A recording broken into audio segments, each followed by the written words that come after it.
got so much motherfucking design on right now. Bring it down, bring it down, make it clap. I got 3 whole thoughts, I'm bitches on my line, and you know. Oke, pada responsif praktikum jaringan komputer kali ini, kita akan melakukan konfigurasi routing USPF dengan menggunakan 5 router, dengan 2 router sebagai ISP atau penyedia layanan internet, dan menggunakan routing USPF sebagai jalur internet antara router. Kemudian saya di sini akan berperan sebagai router 3, di mana pada router 3 menggunakan IP router dengan alamat 10.20.63.1/24 dan IPPC 192.168.43.1/24. Berikut merupakan konfigurasi yang akan dilakukan. Oke, pertama kita akan masuk ke halaman Winbox, kemudian tambahkan bridge dengan nama loopback. Lalu klik apply dan OK. Selanjutnya kita akan masuk ke menu IP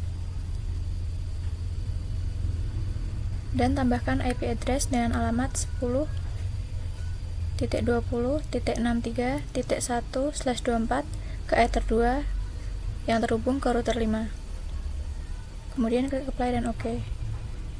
Selanjutnya 10.20.48.3 ke Ether 3 sebagai yang terhubung ke router 2. Lalu klik apply dan OK. Lalu 10.20.47.2/24 yang terhubung ke router 1 dengan interface Ether 4. Lalu klik apply dan OK. Kemudian 192.168.43.1/24 ke Ether 5 yang merupakan IPPC. Kemudian IP 43.43.43.43 yang merupakan IP loopback. Lalu klik apply dan OK.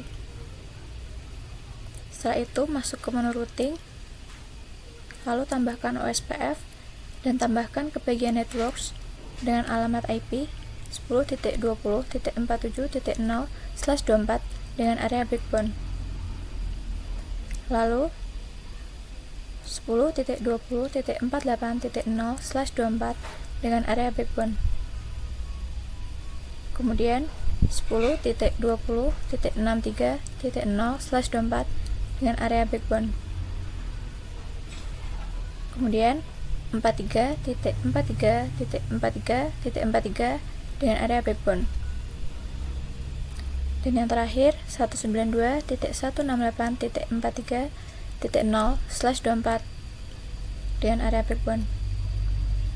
Oke, selanjutnya masuk ke menu IP lalu routes dan tambahkan gateway dengan alamat 10.20.47.1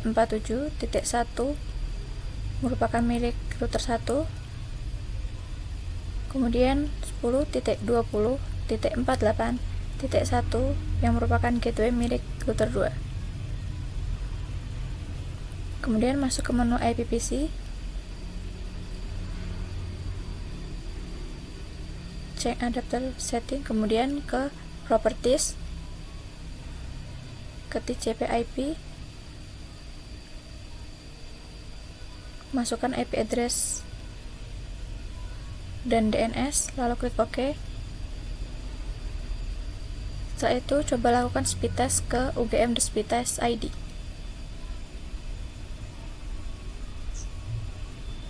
Kemudian klik start. Akan muncul IP milik router 1, yaitu 10.33.107.37.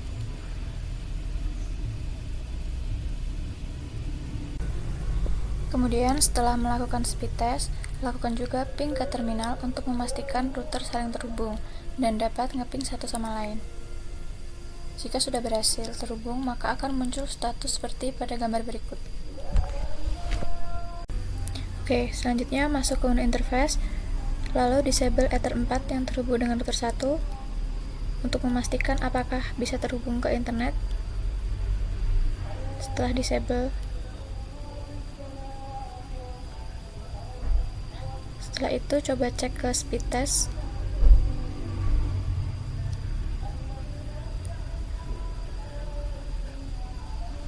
kemudian klik Start,